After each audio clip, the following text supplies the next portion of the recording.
하나님의 말씀입니다. 시편 15편입니다. 2024년 2월 첫째 주 2월 4일 하나님의 말씀을 들으십시오. 여호와여, 다윗의 시, 여호와여 주의 장막에 머무를 자 누구며 주의 성산에 사는 자 누구오니까. 정직하게 행하며 공의를 실천하며 그의 마음에 진실을 말하며 그의 혀로 남을 허물하지 아니하고 그의 이웃에게 악을 행하지 아니하며 그의 이웃을 비방하지 아니하며 그의 눈은 망령죄자를 멸시하며 여호와를 두려워하는 자들을 존대하며 그의 마음에 서원한 것은 해로울지라도 변하지 아니하며 이자를 받으려고 돈을 꾸어주지 아니하며 뇌물을 받고 무지한 자를 해하지 아니하는 자이니 이런 일을 행하는 자는 영원히 흔들리지 아니하리이다. 아멘. 시편 71편 4절에서 5절입니다.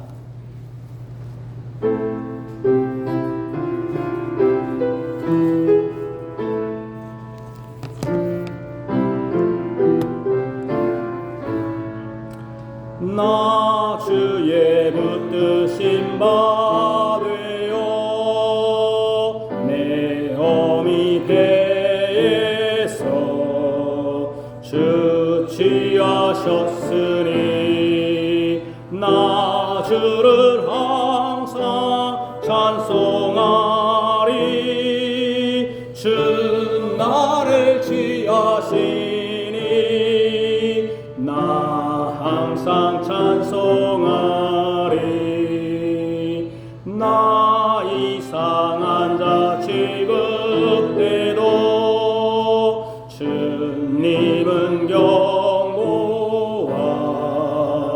피난처이오니 주 찬송함과 존숭함이 온종일 나의 입에 가득하옵나이다.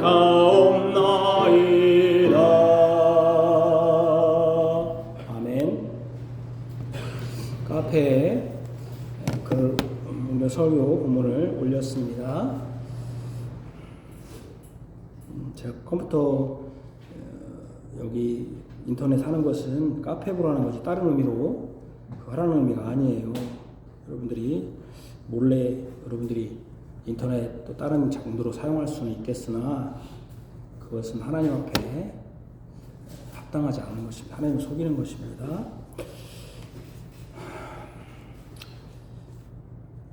우리 구주 예수 그리스도의 사랑을 받는 성도 여러분, 임대 아파트에 입주하거나 또 아파트를 분양받기 위해서는 여러 필요한 조건들이 있습니다.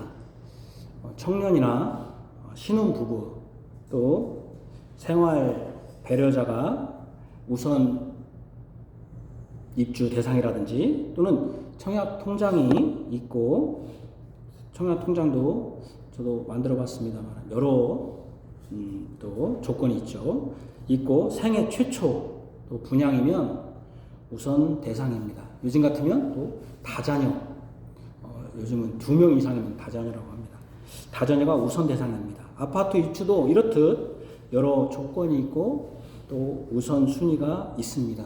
또 땅도 집을 지으려면 또 땅이 있어야 하잖아요. 다 같은 땅이 아닙니다. 집을 지을 수 있는 땅이 있고 또 그 땅에 어느 정도 지을 수 있는 집의 면적도 다 정해져 있습니다. 이것을 땅도 지목이 있고 땅에 그 집에 얼마만큼 지을 수 있는 용적률이라는 것도 있습니다. 사람이 사는 집을 건축하여 그 안에 들어가려고 살려고 해도 그 집 짓는 것부터 또 그 안에 들어가려 사는 사람들의 조건과 자격이 있습니다.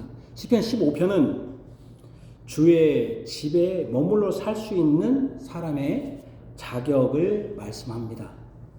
여호와여 주의 장막에 머무를 자 누구며 주의 성산에 거할 자, 제가 거할 자를 뺐네요. 누구 오니까.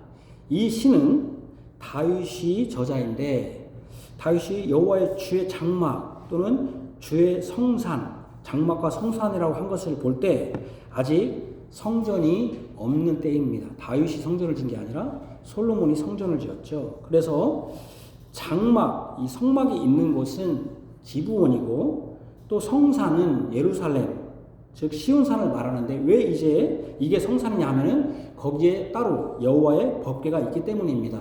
그러니까 기브온에는 성막이 있고 시온산에 법궤가 있습니다.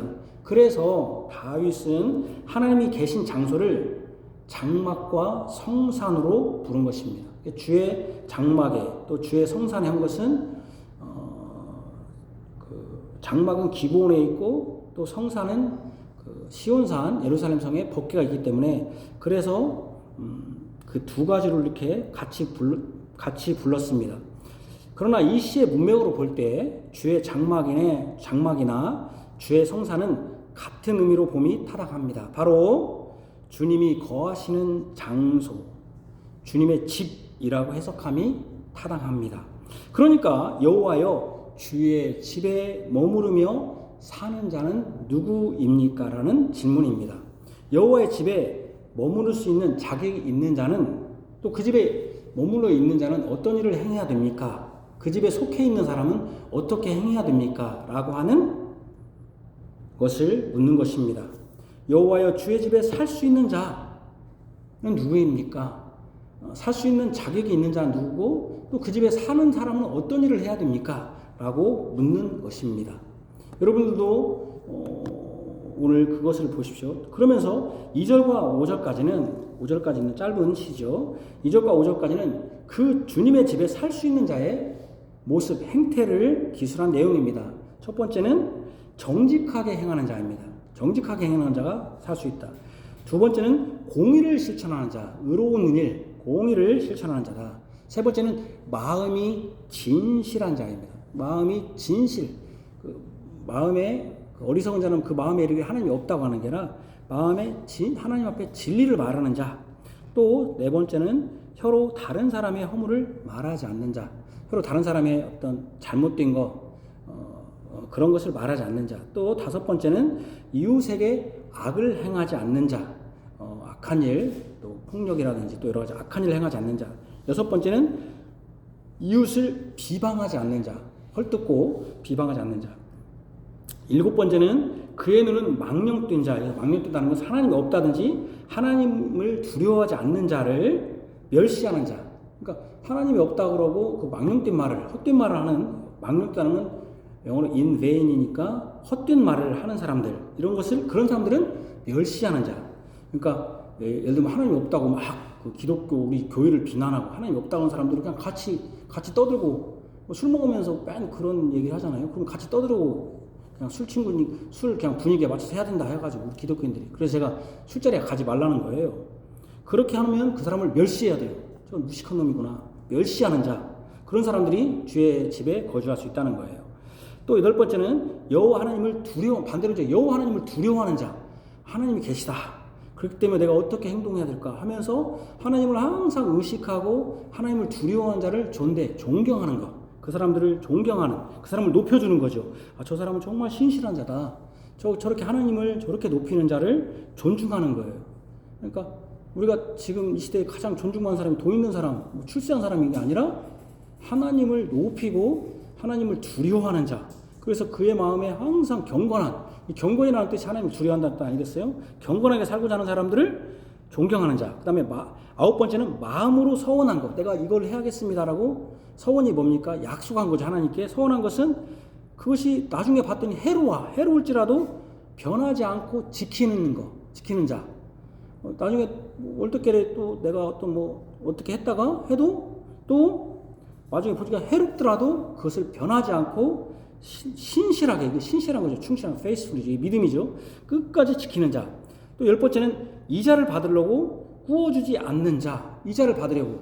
고리대금이죠. 가난한 자, 언약 백성들이 가난한 자의 고리대금을 통해서 같은 언약 백성들끼리 돈을 빌려주면은 어떻게 됩니까? 주종관계가 생기는 거죠. 채무자, 채권자가 주종관계가 아니라 가난한 자에게 또 돈을 빌려주면은 또 계속 이자를 하면 이자를 못 갚으니까 그 가난에서 벗어나지 못하게 하는 이 악순환의 꼬리를 제거하는 자죠. 그러니까 언약 백성들이 어떻게 돈을 빌려주냐면은 국률의 마음을 가지고 그 사람에게 불쌍히 여기면서 돈을 빌려줘야 되는데 내가 저 사람 가난한 사람은 부자한테 돈 달라고 할 수밖에 없는데 거기서 막 이자를 받아가지고 터무니없는, 적정성도 아니고 터무니없는 이자를 받으려고 돈을 구워주는 거. 그러니까 돈을 구워주려면 이자가 먼저가 아니라 뭘 붙어야 한다는 거예요. 그 사람의 국률한 마음, 불쌍히 여기는 마음으로 구워줘야 한다는 거예요. 그 다음에 11번째는 뇌물을 받고 무죄한 자를 해하지 않는 자. 무죄한 자가 뭡니까? 그러니까 뇌물을 받는 거. 예를 들면 뇌물을 줄 수 있는 자가 누구겠습니까? 부자들 아니겠어요? 가난한 자는 못 주잖아요. 그럼 예를 들면 힘없고 가난한 자의 어떤 소송에 대해서 부유한 자가 상대편 부유한 자가 뇌물을 재판관에 들여갖고 자신에게 유리하게 판결을 받음으로써 가난한 자들은 계속 피해를 주는 그 뇌물을 주지 않는 자. 그러니까 뭡니까? 사회의 어떤 질서. 그렇게 되면 어떻게 되겠습니까? 돈을 때문에 이자를 받으려고 하면 가난한 자는 계속 받고, 또 억울해서 어떤 소송을 제기하면은 부자가 또 뇌물을 줘가지고 또 예를 들면 이렇게 된다면은 가난한 자들은 어떻게 할 수가 없잖아요. 이렇게 하지 않는 자, 이런 자들이 주님의 집에 살 수 있다는 것입니다. 주님의 집에. 이것은 크게 두 부분으로 나눌 수 있는데, 2절은 하나님과의 관계. 예를 들면 아까 2절은 세 가지가 나왔잖아요. 정직하게, 공의로, 마음이 진실한 자. 이거는 사실은 정직한 자, 공의, 마음이 진실한 자는 물론 이웃에 관한 것이겠지만 또 정직하다라고 하는 것이 하나님 앞에서 정직한 거죠. 사람이 볼 때는 다양하니까. 또 공의, 해석이 다양하잖아요. 지금 우리가 요즘 공의가 사회적 이슈인데 자기 편한 대로 공정하잖아요. 이게 아니라 하나님 앞에서 또 마음이 진실. 우리가 어떤 사람을 속일 수 있지만 이것도 하나님에 관한 것이고요. 또 3절부터 5절까지는 언약 백성 상호간에, 즉 이웃에 대해서 어떤 자세를 가지고 있어야 되는 내용입니다. 이 자격 조건이 돼야 하나님의 집, 그러니까 하나님의 집에 살 수 있다는 것은 하나님 앞에 나올 수 있고 하나님과 같이 거룩한 교제, 그 집에서 교육을 받고 양육을 받고 지도받을 수 있다는 것이죠. 집이라는 것은 어떤 하나님이 말하자면 뭐라고 할까요? 하나님은 형체가 없는데 뭐 건물이 필요하겠습니까? 집에서 여러분들이 어떤 교육을 받고 양육을 받고 먹임을 받는 거 아니겠어요? 그러니까 이런 조건이 돼야 하나님의 집에서 살 수 있다고 하면은 뭐 이런 생각을 할 수 있어요. 그래도 나는 여러분들이 몇 가지가 해당되겠습니까? 또 내가 몇 가지는 되네? 이렇게 하는 사람도 있을 겁니다. 또는 이게 참 추상적이잖아요. 그래서 내가 이걸 행하다고 그냥 손 들고, 목사님 손 들어가면 이거 했어요. 손 들을 수 있잖아요. 그러면 나 주의 집에 들어갈 수 있겠네라고 할지도 모르겠습니다. 그러나 시편 14편에는 이 시편은 따로따로 떨어져 있는 게 아니에요. 쭉 연결되어 있어요. 그래서 14편은 어리석인 자의 마음과 마음의 생각, 어리석은 그 마음의 이르기를 뭐라고 했습니까? 하나님이 없다라. 하나님이 없다. 그리고 그들의 행태는 그 어리석은 자를 통해서 14편은 뭐냐면 어리석은 자를 이 작은 데에서 넓게 갑니다. 그래서 하나님께서 하늘에서 인생을 살펴보시면 인생 전체를 살펴요. 처음에는 어리석은 자를 보다가 하늘에서 어리석은 자를 보는 게 아니라 인생 전체를 보는. 그래서 어떻게 보냐면은 이 14편은 인생 전반, 이 사람에 대해서 뭐라고 평가를 하냐면은 여호와께서 하늘에서 인생을 굽어 살피사 지각이 있어, 지혜가 있어, 하나님을 찾는 자가 있는가 보려 하신즉 다 치우쳐 함께 더러운 자가 되고 선을 행하는 자가 없으니 하나도 없도다. 여기 뭡니까? 다 치우쳐 더러운 자가 되고 선을 행하는 자가 없도다. 하나님을 찾는 자가 없다. 제가 아까 15편 2절에 하나님에 관련된 거잖아요. 근데 하나님을 찾는 자가 없고 다 치우쳐 더러운 자가 되어 선을 행하는 자, 하나님과 이웃에 대해 선을 행하는 자가 하나도 없다 그랬습니다. 그러니 하나님을 찾는 가난한 자의 계획, 아까 제가 14편에서는 가난한 자의 계획이 뭐냐면 노아와 같이 하나님의 말씀을 의지해 사는 가난한 자의 방주를 짓는 계획 같은 것을 부끄럽게 합니다. 가난한 자들을 부끄럽게 해요. 시편 14편의 기술은 시편 15편의 여호와 주의 장막과 성산에 거주할 자가 아무도 없음을 먼저 증거합니다. 그러니까 주의 집, 주의 성산, 주의 장막, 그러니까 주의 집에 거주할 자가 있겠습니까? 할 때 이렇게 이런 사람이 있어야 된다 하면 우리가 나는 이거 하나 되는데? 이렇게 생각할 수 있으나 실상은 뭐다? 없다는 것입니다. 왜냐하면 여호와께서 인생을 굽어 살피는데 지각에서 하나님을 찾는 자가 있는가 했더니 하나도 없고 선을 행하는 자가 있는가 할 때 하나도 없다. 그럼 결국 시편 15편에 있는 그런 내용들은 지키는 자가 아무것도 없다. 아무도 없다. 그러면 아무도 없으니 뭐가 되는 겁니까? 주님과 함께 거주하고 주님과 함께 살 수 있는 자가 있다 없다? 인생 중에 없다는 것입니다. 이것이 첫 번째 우리에게 주는 도전입니다. 없다는 것입니다. 주의 집에 아무도 없다는 거예요. 11개 기준에 맞는 사람은 아무도 없습니다. 이 기준에 단 하나라도 충족하는 자가 없습니다. 다 치우쳐. 어쪽으로 치우쳐요? 악한 곳에 치우쳐. 더러운 곳에 치우쳐. 선을 행하는 자가 없으니 하나도 없습니다. 이는 누가복음 18장 18절에 이하의 부자 청년을 생각하게 합니다. 부자 청년이 나왔습니다. 영생을 얻기 위하여 선한 선생님으로 예수를 알고 예수님께 나왔습니다. 어떻게 하여야 무엇을 하여야 영생을 얻겠습니까? 그는 율법으로는 선한 행실을 했다고 자부하는 사람입니다. 아마도 우리 교회 한국교회에 오면 이 사람은 장로나 또는 목사가 되었을지도 모릅니다. 굉장히 자부하는 사람입니다. 그러나 예수님은 한 가지 부족한 것이 있다고 합니다. 내게 있는 것을 다 팔아 가난한 자에게 나눠주라고 명하셨습니다. 그 한 가지 때문에 그는 마음에 근심하고 떠났습니다. 그가 행한 모든 것은 그 전에 간음하지 않았습니다. 살인하지 않았습니다. 했던 모든 것들은 영생을 얻는데 효과가 없어져 버렸습니다. 하나님 나라에 들어갈 수 없다. 부자가 하나님 나라에 들어가지 못한다. 즉 구원을 얻을 수 없게 된 것입니다. 이 시편 15편 버전으로 하면은 하나님의 집에 거할 수 없게 된 것입니다. 말하자면은 무엇입니까? 내가 이렇게 했습니다. 근데 한 가지가 딱 걸려버린 거예요. 그러니까 모든 게 와르르 무너져 버린 거죠. 그러니까 15편 버전으로 하면은 하나님의 집에 거할 수 없게 된 것이죠. 그래서 예수님은 이렇게 말했습니다. 예수님은 무릇 사람이 할 수 없는 것을 하나님이 하실 수 있다라고 분명히 말씀하셨습니다. 진실로 사람은 할 수 없지만 하나님은 하실 수 있습니다. 사람이 할 수 없다는 것이 먼저 핵심입니다. 오늘 똑같아요. 사람은 할 수 없을 때 하나님은 한다. 오늘 제가 첫 번째 이런 기준에 여러분들이 다 맞습니까? 여러분들이 지금 11개 기준에 다 맞습니까? 다 맞습니까? 맞는 사람 손 들어보세요. 누가 맞다고 얘기하겠습니까? 내가 진실하다 마음에, 내가 공의를 행한다.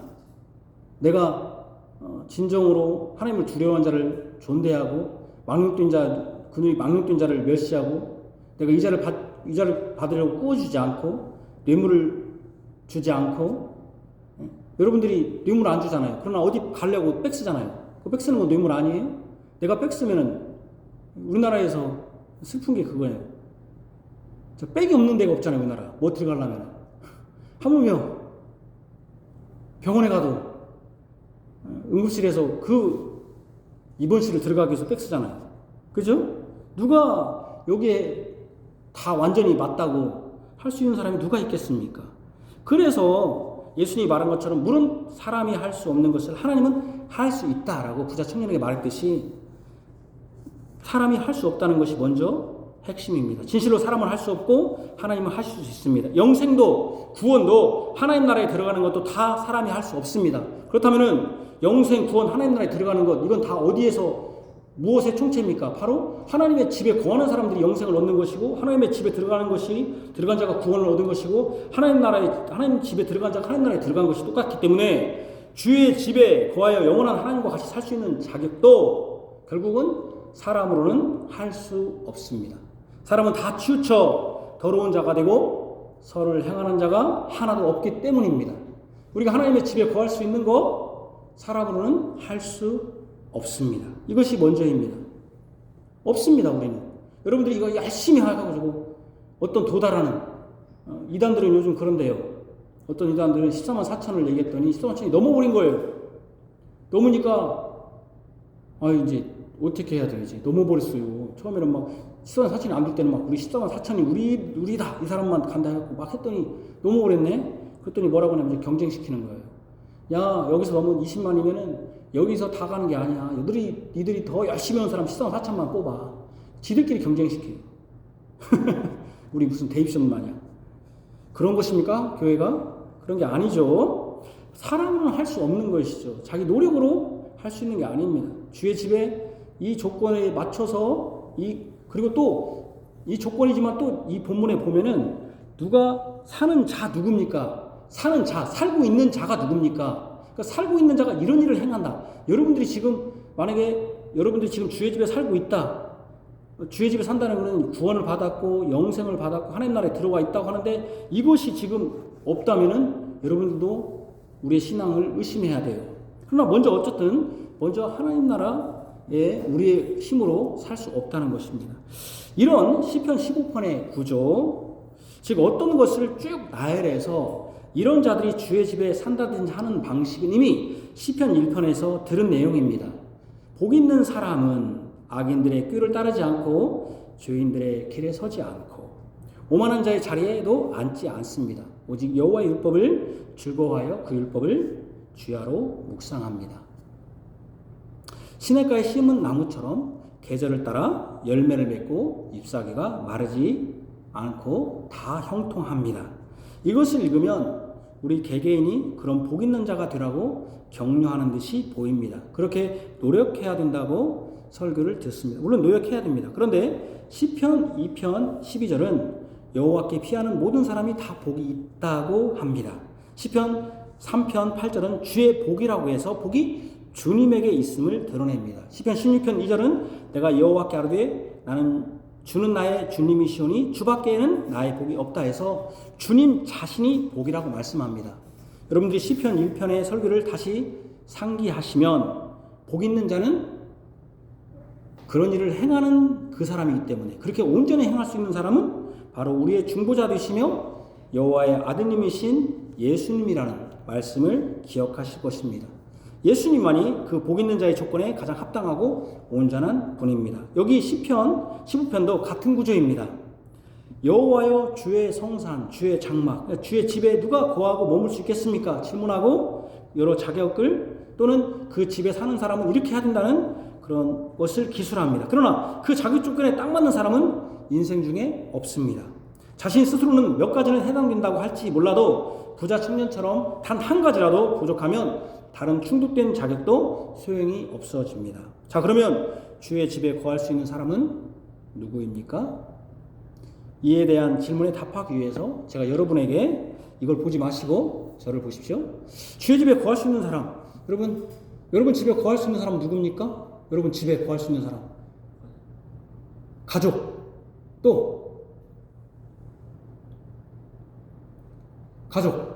또 없습니까? 자, 가족에는 누가 있습니까? 아버지. 또 누가 있습니까? 어머니. 또 누가 있습니까? 아들, 딸. 또 누가 있습니까? 없습니까? 강아지가 있죠. 강아지가 있죠. 그렇죠. 강아지가 있네요. 또 없습니까? 예? 손자. 예? 예? 배우자가 그거잖아요. 엄마죠, 그게. 예, 엄마, 아빠. 배우자. 아, 여러분들은 그렇군요. 잘 들어보십시오. 그러면 여러분들은 그런 조건이면 여러분들은 주의 집에 거할 사람이 하나도 없습니다. 여러분들이 지금 그 조건, 나는 우리 엄마, 그러니까 남편, 아내, 딸, 자식들, 그러면 여러분들은 지금 그 조건이면 여러분들은 주의 집에 아무도 거할 자가 없습니다. 그러나 나는 다른 사람이 또 하나 있습니다. 자, 이제 여기 보십시오. 제가 다시 한번 아까 질문한 것처럼 여러분들의 집에 살 수 있는 사람은 누구입니까? 먼저 아버지, 어머니, 그리고 그 자녀들입니다. 그뿐입니까? 가족이 물론 뭐 개도 하나 있다고 합시다. 강아지. 그뿐입니까? 가족이 한시적으로 또는 계속적으로 살도록 허락한 사람은 살지 못합니까? 가령 시부모님이랑 처가 부모님 등 또는 그런 혈연 관계의 가족 또는 친구도 또는 친구나 또 여러분 누군가도 여러분 허락이 하에 살 수 있지 않습니까? 살 수 없는 겁니까? 여러분 가족 안에 여러분 남편, 엄마, 아빠, 여러분 자녀들 강아지만 살 수 있고 다른 사람 못 사는 겁니까? 여러분 집에? 살 수 있는 것이죠. 여러분들이 허락하에 얼마든지 다른 시부모님 또는 장인장모님 또는 그런 뭐 이모 고모 살 수도 있고 여러분들 위삼촌 살 수 있지만 혈연이 아니라도 또는 한시적으로 또는 영원히 여러분이 누군가 그냥 동거할 수 있는 것이죠. 살도록 허락할 수 있는 것이죠. 허락할 수 없는 겁니까? 그런 사람 못 사는 겁니까? 허락할 수 있는 것입니다. 그렇지 않습니까? 그렇다면 주의 집에 거주할 사람은 그럼 누구겠습니까? 자, 이제 여러분 보시고 저를 보세요. 거기 있지 마시고. 그럼 주의 집에 거주할 사람은 누구겠습니까? 주의 집에 누가 거주하겠습니까? 주의 자녀. 자, 주의 집에 거주할 사람 누굽니까? 하나님이죠. 주의 집이니까 자기 집이니까 주님이니까 주님 하나님이죠. 아이고 아까는 언제는 아빠 엄마 하더니 이제는 뭐 주의 자녀라네. 그래서 하나님이 살 수 있죠. 그 다음에 누가 살 수 있겠습니까? 아니 인간들이 이렇게 나빠요. 아까는 아버지 어머니 예수님. 그러죠. 예수님이 살 수 있죠. 왜 살 수 있습니까? 아들이니까 살 수 있다며. 여러분들이 아까 엄마 아빠 누구라고 했어요? 자식 딸이라며요. 근데 인자를 물어보니까는 딱 주의 자녀 아이 이렇게 나빠. 이렇게 악해. 다 치우쳤다니까. 언제는 자기 집만 한다면 우리는 주의 자녀도 아닌데 아직 일단 1차적으로 누가 살겠습니까? 하나님 아버지가 살겠죠. 아버지니까. 그 다음 두 번째 누가 살겠습니까? 아들인 예수님이 살겠죠. 뭐 성령님도 하나님이니까 성령님이 살겠죠. 그렇죠. 그럼 거기서 끝입니까? 여러분들 끝이라며 아까. 그렇죠. 나도 살 수. 왜 살 수 있어요? 교회 다니니까. 그렇죠. 주의 자녀니까. 제가 아까 한시적으로 또 영원히 살도록 한 사람이 있잖아요. 그죠? 이방되는 아이도 아이잖아요. 요즘 이방이 많아지니까 할 수 있잖아요. 그죠? 그러죠? 그러니까 자 이제 보십시다. 그러면 제가 다시 한번 묻겠습니다. 주의 집에 거주할 사람은 먼저 주님 자신입니다. 하나님 아버지, 하나님 자신입니다. 물론 주님은 사람이 아닙니다. 그러나 하나님의 집이니 하나님이 계신 것은 분명합니다. 그죠? 하나님이 먼저 계시하죠. 주의 집이니까 하나님이 살 수 있게 있어야죠. 그리고 누가 주님과 같이 살 수 있습니까? 두 번째는 아까 여러분 뭐 했어요? 배우자 다음에 누구 했어요? 자녀라고 했잖아요. 자녀라고 여러분 산다고 했잖아요. 자녀들 산다며요. 그러니까 누구겠습니까? 바로 그의 아들이 살 수 있습니다. 이것은 대통령이 거주하는 집. 예전에 청와대였는데 청와대가 아니니까 지금 대통령실이라고 하니까 대통령이 거주하는 집에 어떤 조건 없이 그의 집에 살 수 있는 사람은 누굽니까? 대통령의 집에? 대통령의 아들. 가족은 살 수 있잖아요. 부인도 살 수 있고 가족은 살 수 있잖아요. 아무 조건이 없죠. 여기는 우리가 대통령은 투표로 뽑았지만 대통령의 부인이나 자녀들은 대통령에 하지 않았지만 살 수 있죠. 그래서요 여러분 first nail이라고 하고 개는 뭐라고 하는지 아십니까? 여러분 개는 개 first dog이라고 합니다. first dog 개가 이제 first니까 처음이니까 예를 들면 비행기를 뭐라고 그래요? first air force라고 하잖아요. 그죠? 이렇게 하듯이 어떤 대통령 집에 조건을 살 수 있는 것은 대통령과 관련된 사람은 대통령 집에 살 수 있습니다. 여러분의 집에도 어떤 조건 없이 혈연의 가족은 살 수 있는 것 같습니다. 어떤 조건이 없죠. 아들이면 어떤 조건이 없이 살 수 있습니다. 여러분의 집에는 그렇죠. 그런데 주님의 집에 거하는 그의 아드님은 여기 기록된 조건을 온전히 행하시는 참 하나님일 뿐 아니라 참 사람이신 분입니다. 그분은 다 치우쳐 더러운 자가 된 것이 아닙니다. 그분은 온전한 하나님이시며 진리와 정의로 정직하신 분입니다. 2절을 성취하신 분이죠. 또 그 입에는 거짓이 없습니다. 이사야 53장에 보면 또 허물에 대해 입을 열지 않으시는 분입니다. 이사야 53장에 있습니다. 그분은 사람을 차별하지 않으시는 온전한 재판장이시고 이웃을 사랑하고 그의 마음에 하나님과 맺은 구속의 언약 창세전에 구속하시겠다. 내가 대신 화목제물로서 구속 언약이 자신에게 해로울지라도 그 구속은 어떻게 이루어집니까? 십자가를 통해서 이루어져요. 그 자신에게 해로울지라도 온전히 이루셨습니다. 그분은 가난한 자를 그 병든 자 가난한 자들 그들을 불쌍히 여기시고 그들의 질고를 대신 지신다라고 말했습니다. 예수님은 주 여호와 하나님의 아들이시기 때문에 사실은 어떤 조건도 없이 주의 집에 살 수 있는 분입니다. 그런데 그분은 어떤 조건도 필요 없고 어떤 것도 하도 안 해도 되는데도 불구하고 이 모든 조건을 이루셨을 뿐 아니라 이 모든 조건을 또 지금도 행하셨습니다. 지금에 살면서. 그러죠? 그러니까 뭐예요? 첫 번째, 사람은 할 수 없는데 누가 하셨습니까? 첫 번째 집을 살 때 사람은 할 수 없을 때 누가 하셨습니까? 아까 얘기했잖아요. 사람은 할 수 없을 때 하나님은 할 수 있다. 하나님이 누굽니까? 바로 첫 집에 살 수 있는 분이 누굽니까? 하나님과 그의 아드님이 사셨습니다. 그래서 그의 아드님이 먼저 이 조건을, 이것을 살도록 하셨습니다. 근데 아까 제가 얘기했죠. 우리는 할 수 있다, 없다? 우리는 살 수 있다, 없다? 없다는 거죠. 하나님이 사셨고, 하나님의 아드님이 사셨습니다. 자, 그러면 우리도 자력으로 주님의 집에 살 수 있습니까? 자력으로 우리가 살 수 있습니까? 없지요. 왜 우리는 안 됩니까? 여러분, 왜 우리는 안 됩니까? 왜 안 됩니까? 우리는? 죄가 있어서? 우리는 하나님의 자녀가 아니잖아요. 원칙적으로. 원래 하나님 자녀였습니까? 아니었습니까? 진노의 자녀. 우리는 사단의 편에 있었던 사람이잖아요. 우리는 자력으로 우리는 주님의 집에 살 수 없습니다. 근데 그러면 살 수 없습니까? 있습니까? 그런데 아예 영원히 살 수 없습니까? 우리가? 살 수 있게 됐습니까? 안 됐습니까? 자, 누구로 말미암아? 사람으로 할 수 없으니 누구로 말미암아? 하나님으로는 할 수 있느니라 그랬잖아요. 누구로 말미암아? 예수 그리스도 말미암아. 예수님이 아까 살았잖아요. 예수님이 말미암아. 아까 제가 여러분 그랬잖아요. 여러분 집에 누구 살 수 있다? 아빠, 엄마, 딸, 아들, 강아지. 그래, 강아지라고 합시다. 거기서 끝입니까? 아니, 거기서 여러분들이 끝이라면 제가 뭐라고 말했죠? 우리는 하나님의 집에 살 수 있다, 없다? 없잖아요. 우리는 하나님의 개도 아니잖아요. 그죠? 하나님의 자녀가 아니잖아요.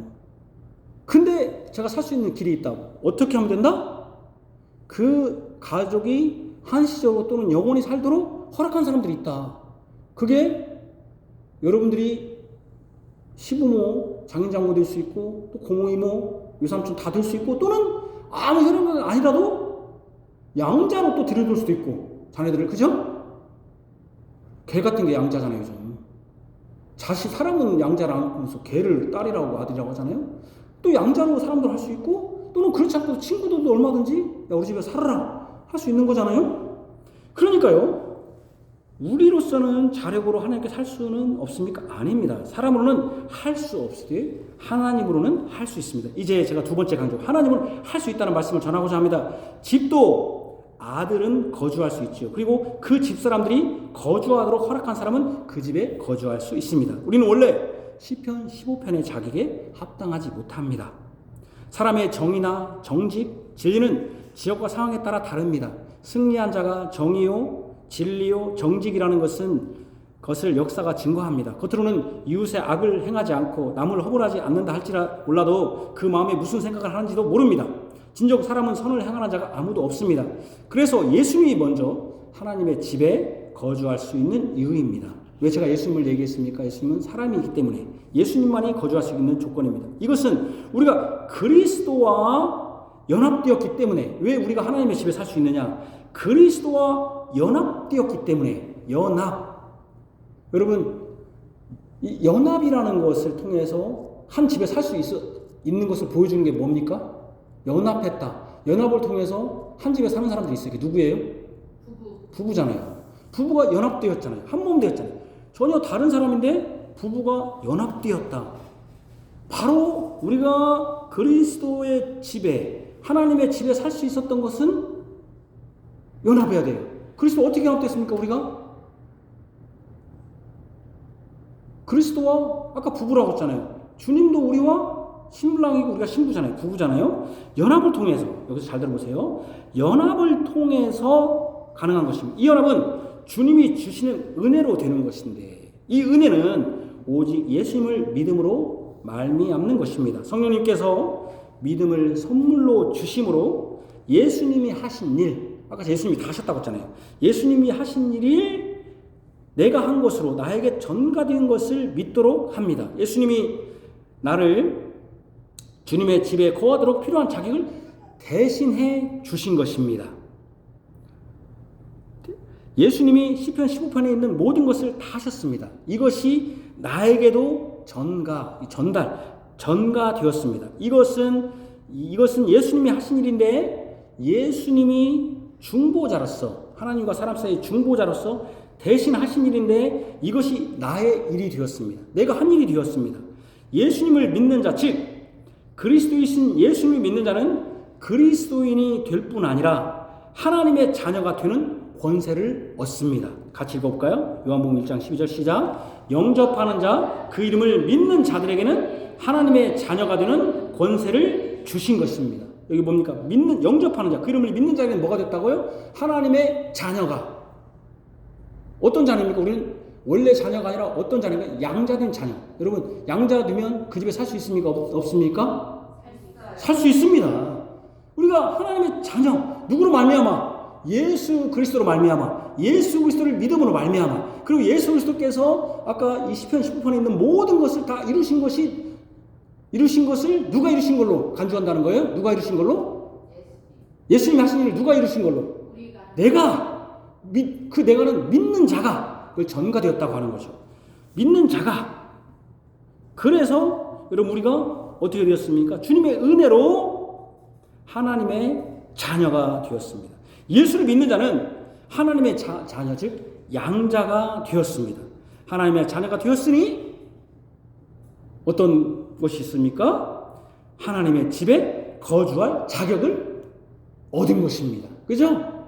이제 하나님 자녀가 되었기 때문에 우리가 하나님 집에 살 수 있습니다. 그러면 그 집에 거주하는 방식은 무엇입니까? 어떻게 거주합니까? 그 집에 거주하는 방식. 자, 그럼 내가 이제 하나님 자녀가 되었다. 야, 그럼 나는 내 집, 야, 그래, 나는 청와대 이제 대통령이 들어가.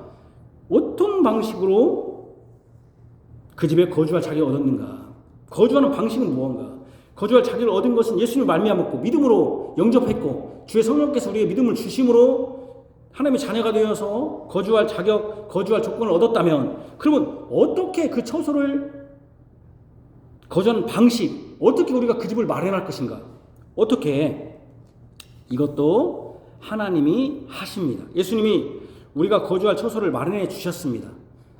예수님이 하늘에 오르셔서 처소를 마련해 주신다고 하시면서 성령을 보내주셨습니다. 성령님이 내 안에 장막을 치시고 거룩한 처소 삼아 주셨습니다.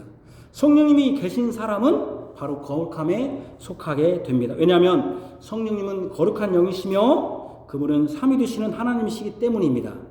실상 우리가 그의 집에 거한 것이 아니라 누가 거하게 된 거예요? 성령님께서 은혜로 우리 안에 처소 삼아 거하게 되었습니다. 마치 뭐가 똑같아요. 양자 되었을 때 여러분 양자 되었을 때 양자가 할 일이 뭐예요? 양자가 할 일이 뭐예요? 양자 된 사람이 할 일은 뭐예요? 그의 자녀들이 할 일은 뭐예요? 여러분들이 집을 마련합니까? 누가 마련해요? 집은? 여러분 집은 누가 마련해요? 부모가 마련하는 거지. 양자사문회가 그 애가 여러분 자녀가 집을 마련하는 게 아니죠. 부모가 마련하는 거죠. 그러니까 하나님이 우리에게 처소를 누가 마련했어요? 내가 마련한 게 아니에요. 하나님이 어떤 걸 통해서? 성령님이 내 안에 오심으로써 성령님이 하나님이시잖아요. 그죠? 하나님이시니 성령님이 계신 곳 내 안에 거시면 내가 어디 집에 살고 있는 거예요? 하나님의 집에. 마치 뭐가 똑같은 거예요? 부모님이 양자 삼으면 그 자녀가 부모님의 집에 오면 되는 것처럼 성령님의 집에, 하나님의 집에, 성령도 하나님이시니까 하나님의 집에 우리가 거하게 된 것이죠. 그죠? 다시 우리가 그의 집에 거한 것이 아니라 성령께서 은혜로 우리 안에 처소 삼아 거하게 되었습니다. 이는 이미 예수님이 임마누엘 뜻이 뭡니까? 내가 너와 함께 하겠다. 이게 뭔 뜻입니까? 다른 말로 말하면 너와 집에 장막 삼다. 함께 한다면 뭐가 있어야 돼요? 최소한 여러분 집이 있어야잖아요. 최소한 우리가 이건 뭔 말이냐면 내가 너와 장막 삼겠다. 너로 장막 삼겠다. 그 말이거든요. 이렇게 하셔야겠다고 하는 이 사람과 함께 하시며 같이 하시겠다는 약속을 어떻게 누가 하신 것입니까? 성령 하나님께서 실현하신 것입니다. 성령님이 거주하는 그러면은 여러분 성령님이 이제 아까 그랬잖아요. 이게 보세요. 시편 15편을 보면은 구절을 보면은 여호와여 주의 장막에 머무를 자 누구며 주의 성산에 사는 자 누구입니까? 이것은 어떻게 보면 그런 자격이면서도 그 집에 사는 자들은 이렇게 해야 된다. 그죠? 사는 자가 누굽니까? 하는 것은 계속 그 자격이 있을 뿐만 아니라 그렇게 그 집에 사는 사람들은 이러한 일을 계속 해야 된다. 그런 뜻이잖아요. 그죠? 그런 뜻이 아니에요? 그런 뜻이잖아요. 그러니까 성령님이 거주하는, 바로 하나님이 거주하는 집에 사는 사람은 하나님의 자녀인데 그 자녀는 뭐가 된다는 거예요? 변화되어야 된다는 거예요. 변화. 여러분 이거 못할 일이잖아요. 여러분들이. 어려운 일이잖아요. 그가 변화되어야 된다는 거예요. 성령님이 왜요? 성령님이 거룩하신 분이고 하나님이 거룩하신 분이니까 세상의 방식대로 아니라 하나님의 방식대로 살아야 된다는 거예요. 그래서 성령님이 거주하는 하나님의 자녀는 변화됩니다. 예수님처럼 복 있는 자로서 주밖에 복이 없음을 깨닫습니다. 변화되어 이 땅에서 이 세상을 따라 살지 않습니다. 주의 집에 거하는 자가 누구냐? 여러분들이 지금 주의 집에 거하고 있다고 하잖아요. 성령님이 내 안에 계신다. 그럼 여러분 주의 집에 거하고 있잖아요. 지금. 그죠? 여러분 주의 집이라니까 교회라고 생각하면 안 돼요. 이 건물이라고 생각하지 안 해야 돼요. 여러분들이 지금 주의 집에 거하고 있습니까? 없습니까? 자, 난 주의 집에 거하고 있지 않다. 손 들어보세요. 난 주의 집에 거합니다. 손 들어보세요. 예, 왜냐면 주의 집에 안 거했다면 로마서 10장에 보면은 그리스도의 영이 없으면 뭐가 아니다? 그리스도의 뭐가 아니다? 사람이 아니다. 그리스도의 아니다 이 말이에요. 그리스도의 영이 없으면. 그러니까 여러분들이 지금 막 어떤 사람들은 집회 가면은 막 성령 받아가지고 막 성령을 막 또 없어졌는데 막 받은 것처럼 그러면 그리스도에 안 했다 겼다가 이거 얼마나 불안해요. 아니에요. 우리는 다 예수를 믿는 바로 그리스도의 영이 우리 안에 거하십니다. 우리 안에 거했다는 건 뭡니까? 우리가 누구의 집에 있는 거예요 지금? 하나님의 집에 있는 겁니다. 그죠? 하나님의 집에 있는 겁니다. 그러면은 성령님이 거룩한 영이기 때문에 우리가 거룩한 삶을 살아야 돼요. 거룩한 삶이라는 건 뭐? 이 세상은 거룩하지 않아요. 더러워요. 악해요.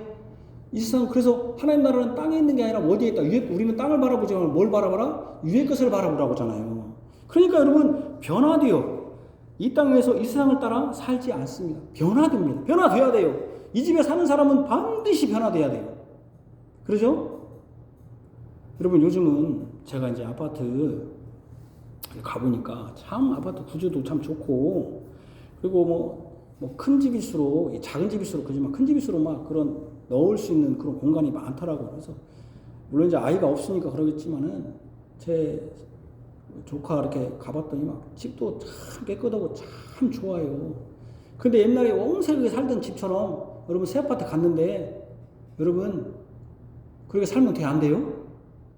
제 아내가 여기 예배당 처음 졌을 때 제가 돈이 없다 보니까 옛날 거 있는 거 막 다 갖고 오니까 제 아내가 하는 말 아이고 건물은 새 건데 맨 그냥 옛날 것만 다 갖고 와 그냥 다 건물 다 망쳐놓는다고 안 되는 것이죠. 안 되는 겁니다. 제가 옛날에 그런 말씀을 다시 생각해 보십시오. 7 귀신을 쫓아냈는데 7 귀신을 쫓아냈어요. 근데 귀신이 막 돌아다니다가 뭐라고 했죠? 갈 데가 없어요. 아니 갔더니 예수님이 7 귀신 쫓아내니까 깨끗하네. 다시 들어갔어. 여러분 그때 제가 뭐라고 했습니까? 뭘 채워야 됐습니까? 그때 그들이 하나님의 말씀. 예수님을 채웠어야 돼요. 성령님을 채웠어야 돼요. 안 채운 거예요. 이렇게. 그러니까 여러분들이 우리가 주님의 성령님이 우리에게 거하시는 집이 됐다. 우리가 집이 됐다면은 어떻게 됩니까? 새로운 집은 신혼방 가면 막 새 것으로 새 것으로 이불도 새 것으로 채우잖아요. 우리도 채워야 돼요. 바로 변화돼야 돼요. 변화돼야 돼요. 변화돼야 돼요. 이상을 본받지 않고 위의 것을 바라면서 성령의 집이니까 성령에 걸맞게 살아야죠. 그죠? 그래 안 그래요? 걸맞게 살아야 돼요. 뭐하고 똑같냐면은 대통령 주기 선거 유세 때하고 대통령 돼갖고 말은 완전히 다르잖아요. 똑같이 행동하면 안 되잖아요. 마찬가지로 우리도 성령이 있기 전에는 하나님의 집에 살기 전에는 개차반으로 살았다면은 이제 성령의 집에 있다면 변화돼야 돼요. 변화돼야 됩니다. 그래서 하나님의 의가 무엇인지 정결함이 무엇인지를 생각합니다. 왜 하나님은 의로우신 분이고 또 정결하신 분이 무엇을 생각해야 됩니다. 그래서 에베소 4장을 보면은 에베소 4장을 특별히 얘기하는 것은 에베소 4장 이렇게 시작해요. 성령이 하나예요. 주도 하나예요 하면서 성령이 하나 되게 계신 것을 힘써 지키라. 성령을 먼저 시작해요. 에베소 4장을 펴보세요. 그럼 에베소 4장 한번 펴봅시다. 에베소 4장을 보면은 에베소 4장을 보시면 에베소 4장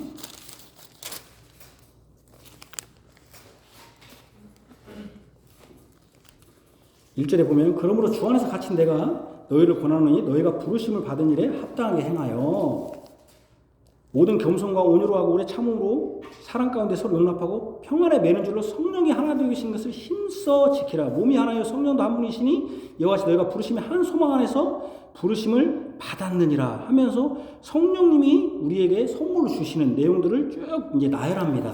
그 나열이 뭐냐면 제가 간단히 읽을게요. 교회에 직분자를 주시고 그 직분자를 통해서 성도가 각 지체로 연결되어 하나 됩니다. 지체로 연결돼서 각 지체가 하나가 되어 성령이 거주하는 건물이 되는 것이죠. 머리 되신 그리스도와 연합을 잘 보여주는 것이 각 지체들이 성령 안에서 하나 되어 건물마다 연결되는 교회를 통하여 잘 보여줍니다. 그래서 여기 보면 뭐라고 했습니까? 쭉 보면은 15절까지 온 바디가 연결하고 연합된다. 계속 성령이. 그래서 교회를 통해서 연합하는 걸 잘 보여줘요. 그러죠? 잘 보여줍니다. 그래서 그 교회에 속한 하나님의 자녀들은 진리가 있어서 하나님을 따라 의와 진리의 거룩함으로 지으심을 받은 새 사람으로 24절에 의와 진리와 거룩함으로 지음한 새 사람으로 입어요. 그들은 거짓을 버리고 25절에 보면 거짓을 버리고 이웃과 더불어 참된 것을 말하며 아까 제가 했잖아요. 그 시편 15편이 하나님 사랑과 이웃 사랑이라고 했잖아요. 그래서 그들은 교회 안에서 참된 것을 그래서 공의가 뭐고 진리가 뭐고 정의가 뭔가를 알아요. 그 다음에 의가 뭔지를 알아요. 그 다음에 어떻게 변화되냐면은 25절부터 보면은 그들이 이웃에게 시편 10편 같은 구조잖아요. 교회 안에서 그리스도와 연합하여 있는 교회 안에 속한 자가 진리로 배워요. 진리로 배운 다음에 이웃에 대해 25편부터 나와요. 거짓을 버리고 이웃과 더불어 참된 것을 말해요. 그러죠? 그리고 무릇 더러운 말은 입 밖에 내지 않고 덕을 세우며 선한 말로 은혜를 끼쳐요. 제가 다 지금 얘기하는 거예요. 모든 악독과 노함과 분냄과 떠드는 것과 비방하는 모든 악의와 함께 그걸 다 버려버려요. 진실로 서로 친절하고 뭡니까? 여기 30절에 보면은 용서하고 불쌍히 여겨요. 그러니까 뭡니까? 연합해서 건물로 지어서 교회라는 한 건물로 지어진 다음에 그들의 삶이 어떻게 변화된 겁니까? 이웃을 사랑하는 것으로 변화돼요. 이것은 에베소 5장에도 계속돼요. 5장도 보시면은요. 3절과 4절을 보면은요. 제가 읽을게요. 음행과 온갖 더러운 것과 탐욕은 너희 중에서 그 이름 조차도 부르지 말라. 이는 성도들에게 마땅한 반이라 누추함과 어리석은 말이나 희롱하는 말이 마땅치 않니. 오히려 무슨 말을 하라? 감사하는 말을 하라. 감사한 말을 하는 거예요. 감사하는 말을. 이렇게 할 수 있는 이유가 뭐냐면 1절과 이제 5장 1절과 2절에 말하는데 이렇게 말했어요. 그러므로 사랑을 받은 사랑입니다. 자녀같이 너희는 하나님을 본받는 자가 되고 그리스도께서 너희를 사랑하신 것 같이 너희도 사랑 가운데서 행하라. 이는 우리를 위하여 자신을 버리사 향기로운 제물과 희생 제물을 하나님께 드리셨느니라. 여기 사랑을 받는 자녀라는 말씀이 있습니다. 자녀 즉 양자된 아들은 하나님을 본받는 자가 되어야 돼요. 본받는 자. 근데 왜 그게 가능해 되냐면 이는 그리스도께서 자신을 버리사 향기로운 제물과 희생 제물로서 뭘 했다는 거예요. 중보사를 했다는 거예요. 우리에 대해서. 가운데 껴서 중보사를 했다. 본인 스스로가 자신을 버리사 향기로운 제물과 희생 제물로서 중보적 사역을 통해서 그런 사랑으로 가능해졌다. 그러니까 주님이 우리를 사랑하기 때문에 우리도 어떻게 해야 된다? 그 집에 사는 우리가 사랑해야 된다는 거예요. 그렇습니다. 예수님 우리를 대신해서 희생되신 중보사역으로 우리가 하나님과 화목하여 담대하게 하나님의 집에 거할 자녀가 되었어요. 뿐만 아니라 아버지께 받아 예수님이 보내신 성령으로 말미암아 우리가 성령님의 거룩한 집이 되었습니다. 하나님의 집에 거주하게 되었어요. 자, 그러면은 우리는 어떻게 돼야 됩니까? 거룩한 자가 되었잖아요. 우리가 그럼 어떻게 됩니까? 변화된다고 했잖아요. 옛사람이 아니라 새사람이 된 거예요. 이제 우리는 신혼방에 여러분 지저분한 거 여러분 막 가져오면 돼요? 여러분 잡동사니 가져오면 돼요? 안 되잖아요. 깨끗한 거 신혼집 요즘 보면 깨끗하더라고요. 집에 가보면은 옛사람이 아니라 이제 새사람이 된 것입니다. 모든 더럽고 악한 것, 악의를 버리고 감사한 말. 아까 막 헐뜯고 비방하고 아까 그랬잖아요. 그런 말 하는 게 아니라 감사한 말을 하고 가난한 자를 도와야 되고 아까 가난한 자 뇌물하지 말아라. 이자를 받기 위해서 돈 주지 꺼주지 말라고. 가난한 자를 돕게 해요. 수고해요. 이래야 돼요. 우리가 일하는 목적이 이제 가난한 자들을 위해서 일하는 거예요. 이제 누가 주의 성상과 장막에 거주할 수 있는지 분명해졌습니다. 우리가 자격이 있어서 거주하게 된 것이 아닙니다. 사람으로는 할 수 없습니다. 오직 하나님으로 가능합니다. 바로 예수님의 중보 사역으로, 예수님의 십자가 공로로, 예수님의 화목제물 되심으로, 예수님이 아버지께 받아 우리 가운데 처소 삼으신 성령님으로 가능하게 되었습니다. 우리가 성령과 같이 사는 집이 예수님 말미암아 가능해졌다는 것입니다. 이제 우리는 성령이 거주하는 집이 되었으니 옛사람이 아닙니다. 왜냐하면 새 사람입니다. 거룩한 사람입니다. 이제 시편 15편의 여러 자격 조건은 예수님이 다 이루셨습니다. 그 자격 조건을 충족해야 주의 집 장막에 들어가는 것이 아닙니다. 하지만 그 조건은 주의 장막에 거주하기 위한 조건이 아니라 뭡니까? 그 집에 거주하기 때문에 행하는 것이 되어야 됩니다. 예수님이 했으니 나는 아무것도 할 거 없다. 무부천지죠 그러면? 아닙니다.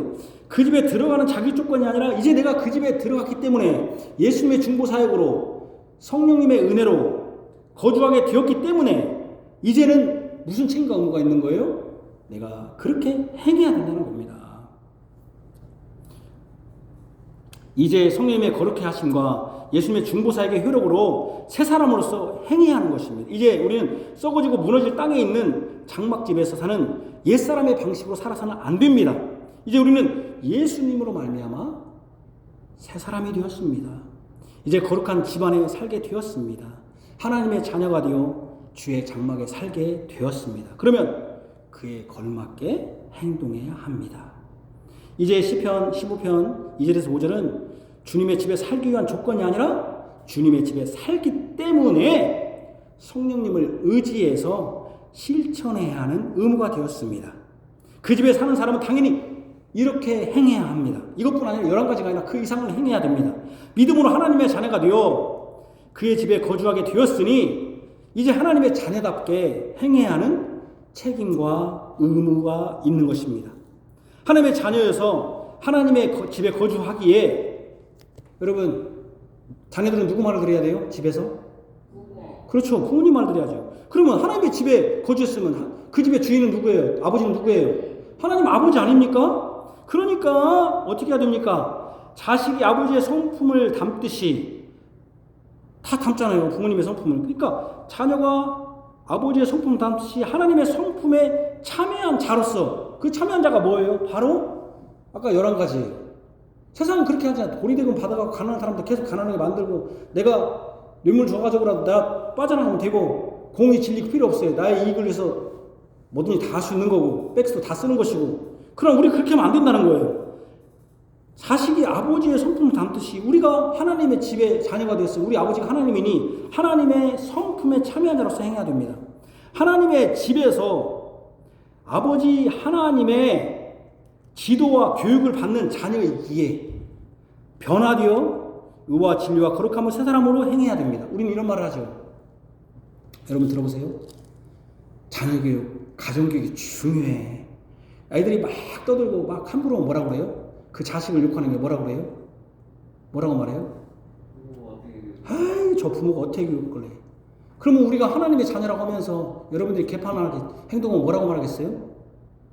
저 하나님이 뭐 어떻게 교육했길래? 하나님이 저 하나님이 아버지라는데 저 교회가 어떻게 생겨먹었길래? 하나님 어떻게 생겨먹었길래? 하나님이 욕먹는 거예요. 안 그래요? 근데 우리는 자기 아들은 나 너 똑바로 해 인마. 너 밥 그렇게 먹으면 안 되고 소리내서 먹으면 안 되고 또 이렇게 하면 안 되고 저렇게 하면서 자식 교육하면서 여러분 자식들은 또 우리들은 하나님의 자녀로서 야 하나님 내가 잘못하면 하나님이 얻어먹는다. 여러분 그렇게 가르칩니까? 여기 봐봐요. 하나님의 집에서 아버지 하나님의 지도와 교육을 받는 자녀에게 대해 변화되어 의와 진리와 거룩함으로 새 사람으로 그러니까 새 사람 뭡니까? 의를 추구하고 진리를 추구하고 거룩함을 추구하는 우리 아버지 욕보이면 안 되잖아요. 아까 아버지 망령되게 행하는 자를 멸시하라고 했잖아요. 안 되잖아요 우리가. 그죠? 정직 공의 진리를 말해야 하잖아요 우리가 이제는. 근데 믿는다고 하면서 교회에 와서는 진짜 믿는 것처럼 행동해. 근데 회사에서는 똑같아. 아니 오히려 왜 묻냐면 예수 안 믿는다고 하면 말도 안 껐대. 누구 말대로. 예수 믿는다고 하면서 회사 가서 왜 성경 읽냐고. 다른 사람 열심히 이러고 있는데 아니 할 일이 없어서 쉴 때만 성경은 이해가 안 돼. 이해가 된다고 쳐. 근데 다른 사람 다 읽는데 자기 성경이고 왜 거기서 성경 읽냐고. 남들 죽으라고 열심히 하는데 띵가띵가 복음성가 부르고 있어? 왜 거기서 이러고 있냐고. 그러지 마요 여러분들. 기독교인들 그렇게 하면 안 돼요. 더 열심히 일해야 돼요. 더 열심히 다른 사람이 할 때 내가 더 열심히 일해야 돼요. 제가 아내에게 항상 하는 얘기가 있어요. 절 들어봐요. 여기 본문에 없으니까. 제가 옛날에 자주 얘기하잖아요. 제가 네팔이나 부탄, 거기 히말라야 지역이잖아요. 그 사람들 참 못 살아. 그 사람들 왜 못 살을까? 그래, 히말라야라 산지가 많고, 거기에 뭡니까? 지진도 많고, 그리고 뭡니까? 추워요. 그래서 못 사는 거 처음에 그렇게 생각했어요. 그렇다고 보면 여러분, 노르웨이, 핀란드, 스웨덴, 아이슬란드, 거기 다 지진 지역이에요. 여러분, 거기도 못 살아야지. 캐나다가 얼마나 추워요. 30도가, 한 달 내도록 30도, 40도래요. 눈이 몇 미터가 온다는 거예요. 영하. 거기도 못 살아야지. 잘 살잖아요. 근데 봐봐요. 멕시코가 좋습니까? 캐나다가 좋습니까? 알라스카가 좋습니까? 멕시코가 좋습니까? 기후도? 멕시코가 훨씬 못 살아. 그러면 어떤 사람들이 남미는 조금 다 북미에 있잖아요. 잘 사는 동네가. 남미니까 못 산다. 저기 브라질, 아르헨티나 못 살아. 거기 다 천주교예요. 그러면 뉴질랜드, 캐나다, 호주 못 살아야지. 오스트레일리아 잘 살아요. 제가 항상 하는 얘기 있어요. 왜 잘 사는지 아십니까? 예수를 믿으니까. 신실한 자가 있으니까. 제가 아내한테 당신 회사가 잘 되는 거는 당신 때문에 그러고, 우리 집이 잘 되는 거는 내가 목사로서 하나님 나라와 의를 구하니까. 여러분들 하나님 나라 의를 구해야 돼요. 제가 이런 말 하니까 내가 물질적 복, 막 자녀들이 물질적 그 말을 하는 게 아니에요. 그럼에도 불구하고 이 나라가 이렇게 사는 것은 기독교인들이 있기 때문에 어떻게 된 것입니까? 내가 진리를 믿기 때문에 내가 거룩한 삶을 살려고 하는 거예요. 회사에서 내가 다른 사람들은 그렇게 살지라도 나는 기독교에서 하나님 앞에서 내가 신실해야겠다. 그래서 더 열심히 일하는 거예요. 열심히 일하는 사람들 한국 사회에서는 뭐라고 말해요? 바보라고. 뭐들어 저렇게 열심히 하고 띵가띵가 하고 돈 받으면 되지. 우리 기독교들은 그런 게 아니에요. 우리의 상징은 누구예요? 하나님이잖아요. 하나님. 우리는 하나님이에요. 하나님. 그러니까 사람들이 그렇게 말하잖아요. 기독교인들은 뭐라고 말해요? 자들 본 게 예수 안 믿고 싶어. 저 기독교인이라니. 누구 욕하는 거예요? 누구 욕하는 아까 뭐고 똑같아요. 저 자식 보니까 지 아버지가 어떻게 대체 교육시키는 거야. 그러잖아요. 우리 기독교인들이. 여러분들이 열심히 일해야 돼요. 기독교이니까 더 열심히 일해야 돼요. 하지 말라고도 해야 돼. 막 더 열심히. 그럼 뭐라고 해요? 저 사람 예수 믿는다더니. 그러면서 하면서 막 이렇게 해요. 어떻게 하냐면은 기독교인 척을 해. 막 열심히 해서 나의 갈 길 다 가도록. 그러면 사람들이 저 사람 예수 믿는 사람이 저렇게 기쁜 마음으로 하네. 근데 요즘은 기독교인들이 교회에서는 찬송 하나도 안 불러. 왜 안 부르는지 아세요? 기독교인이라고 해갖고 나중에 요거 더 먹을까봐. 자기가 다 중하거든요. 그러면 기독교인이라고 알으면 요거 더 먹을까봐 숨기는 거죠. 여러분 자신있게 일하고 자신있게 기독교인은. 그래서 누구에게 영광 돌리는 거예요? 진짜 저 자식 정말로 훌륭한 아들이구나. 부모님이 정말 잘 교육했구나. 그래서 하나님께 영광을 돌려야 돼요. 하나님께. 우리는 이것은 정지, 공의, 진리는 하나님께 속한 거잖아요. 이를 위해서 우리가 그걸 알려면 정의가 뭔지 공의가 뭔지 진리를 알려면 뭘 해야 돼요? 주의 율법을 주야로 묵상하고 주님의 말씀을 깨달아야 돼요. 아까 복이 있는 자로 예수님이지만 예수님처럼 우리도 예수님을 닮아서 주의 율법을 깨닫고 주님께 기도해야 되는 거잖아요. 그래야 알잖아요. 공의가 뭔지 정의가 뭔지. 성경을 읽고 듣고 깨달을 때 성령께서 바른 길을 가르쳐 주시는 것입니다. 이렇게 깨달은 자가 언약 백성 상호간에 어떻게 했어요? 교회 지체들에게 또는 이웃 사람들에게, 세상 사람들에게 어떻게 말하고 행할지를 알게 되는 것이죠. 그죠? 내가 말씀을 깨달으니까 하나님 이렇게 사랑해왔구나. 이게 공이구나. 이게 정직한 거구나. 정직한, 내가 손해보더라도 정직하게 행했다 하고 또 어떻게 됩니까? 내가 이웃에게 어떻게 행할 것인가? 하나님의 법에 따라서. 그래서 이웃을 사랑해야 되고 가난자를 도와주고 하나님을 두려워하는 자를 존대하고 또 자녀들에게도 하나님을 두려워하는 삶을 살아야 된다고 여러분들이 가르쳐야 돼요. 네? 정말 가르쳐야 돼. 하나님을 두려워하지 않잖아요. 요즘 애들이. 겁대가리 없어졌잖아요. 다. 옛날에는 우리가 정말로 예배 참석 안 한다고 제가 진짜 전설적인 호랑이 담배 피던 얘기 같지만 제가 20대 초반까지만 해도요. 공무원 시험을 주일날 봤습니다. 지금 공무원 시험 주일날 안 봐요. 그래갖고 우리 신실한 우리 선배 형 누나들이 주일날 공무원 시험 보니까 나 공무원 시험 공부 안 한다고 시험을 안 본 사람들이에요. 지금은 그렇게 신실했어요. 어쨌든 하나님을 두려워하고 안식일을 거룩하게 지키라. 하나님을 두려워하고 두려워하는 그런 사람들을 존중히 여겨야 되는데 지금은 돈 있는 사람들만 여러분 안타깝잖아요. 제가 이런 얘기할 때 참 안타깝잖아요. 여러분들이 자녀들도 하나님을 두려워하는 자로 여러분들이 얘기해야 돼요. 여러분들 우리가 최소한 제가 정말 안타까워요. 요즘 안타까운 게 우리가 여러분 저를 보세요. 최소한 우리가 아무것도 몰라도 교회 오면은 천당과 지옥 있다는 건 여러분 아는 거 아니에요? 그러면은 여러분 어린 자녀들을 어떻게든지 전도를 커면 이제 전도 안 돼요. 20살 넘어버리면은 어떻게든지 너 지옥 있다. 제가 찬우한테 하는 말이에요. 절대 네가 무슨 재벌 아들이고 대통령 딸이라도 예수 안 믿는 애는 하면 안 된다. 지옥 간다. 지옥. 다른 사람들이 지옥이 있네 없네 별을 다 시끄러운 소리 하지 말고 나는 절대 안 된다. 여러분들 그런 각오가 있어야 돼요. 그러니까 어쨌든 하나님을 두려워하는 자를 존대하고 하나님께 망령된 자를 멸시하게 됩니다. 우리는 하나님의 집에 살기에 모든 것을 하나님의 법인 하나님의 사랑과 이웃사랑에 초점을 맞춰야 됩니다. 그리스도와 연합되었기에 성령님을 의지하여 기도하면서 거룩한 삶을 살아야 됩니다. 예수님 말미암아 연합되어 하나님의 자녀가 되어 하나님의 집에 거주할 은혜를 얻었으니 그에 합당하게 하나님을 사랑하고 이웃을 사랑하며 하나님의 집에서 하나님 아버지께 양육받는 자의 삶을 살 의무와 책임이 우리에게 있습니다. 이를 위해서 이것은 사람으로는 할 수 없을 때 하나님이 하시기 때문에 하나님께 기도하고 성경을 읽고 듣고 깨달을 때 더욱 그 집 사람으로서 건강하게 살게 될 것입니다. 주님의 은혜로 주님의 집에 살게 하신 예수님께 찬양과 영광을 돌립니다. 주여 우리를 거룩한 성령님의 집 사람으로서 행하도록 도와주셔서 아멘. 기도하겠습니다. 하나님 아버지, 참으로 주의 집에 머무르고 거할 자 누구겠습니까? 참으로 예수님이 아니면 예수님께서 우리를 대신하여 이 모든 조건과 이 모든 것을 먼저 행하지 않았다면 우리는 아무도 이 집에 주의 집에 거할 수 없습니다. 우리는 거룩한 자가 아니라 다 치우쳐 더러운 자가 되고 선을 행하는 자가 아무도 없는 진노의 자녀들이요 멸망의 자녀들이요 지옥불의 가장 깊숙한 곳에 던져져 영원히 형벌받을 자들이었습니다.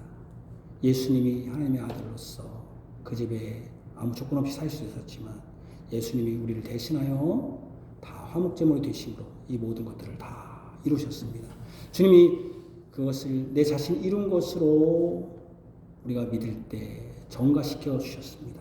우리는 믿음으로 그것이 내가 한 일로 받고 믿게 되었습니다. 그래서 예수를 믿는 자, 영접하는 자, 그 이름을 믿는 자들에게 하나님의 자녀가 되는 이제 우리도 원래 하나님의 자녀가 아닌데 양자 되어 하나님의 집에 거할 수 있게 되었습니다. 이것은 우리가 마련한 것이 아니라 주님이 하늘에 오르시면서 약속하신 성령 너희 안에 거할 처소를 주겠다 하시면서 성령님이 우리 안에 오셨습니다. 이것은 예수님이 임마누엘 하시겠다고 하는 바로 내가 너희와 함께 하겠다. 바로 너와 장막쳐 살겠다라고 하는 이 말씀을 성령님이 보내주심으로 우리 안에 거하심으로 실현하신 것입니다.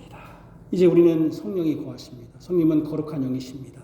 성령님은 이 세상의 법칙으로 가르치는 것이 아니라 하나님 나라에 하나님이 삼위 되시는 하나님이십니다. 그러니까 우리는 옛사람 썩어질 이 장마에 속한 자가 아니라 땅의 것을 바라는 자가 위의 것을 바라야 됩니다. 이제 교회 안에서 예수 그리스도의 머리로 해서 지도를 받아 그리스도와 연결되어 연합되어 한 건물로 지체가 되었습니다.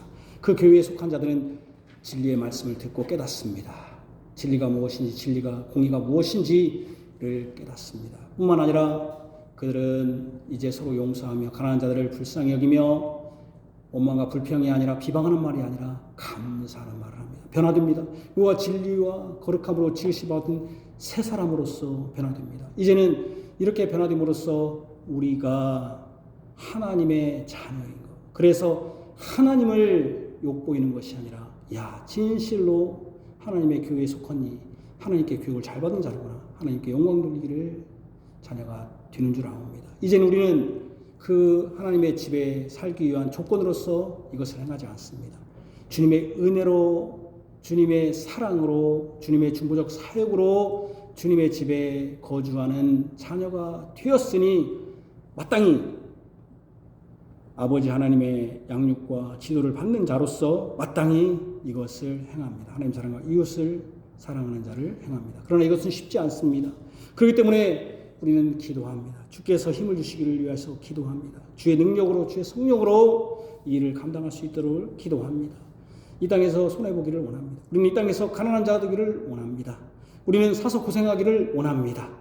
우리는 우리의 직장에서, 우리의 가정에서 진실로 하나님을 두려워하고, 직장에서는 하나님이 우리의 상전이고, 가정에서는 내가 목회자로서 자녀들을 바르게 양육하고 하나님을 두려워하는 자로 양육하며, 그래서 또 직장에서 진실로 성실하게 행함으로 믿는 자는 참으로 눈 가리고 아웅하는 자가 아니라 진실로 하나님을 의지하고 하는구나.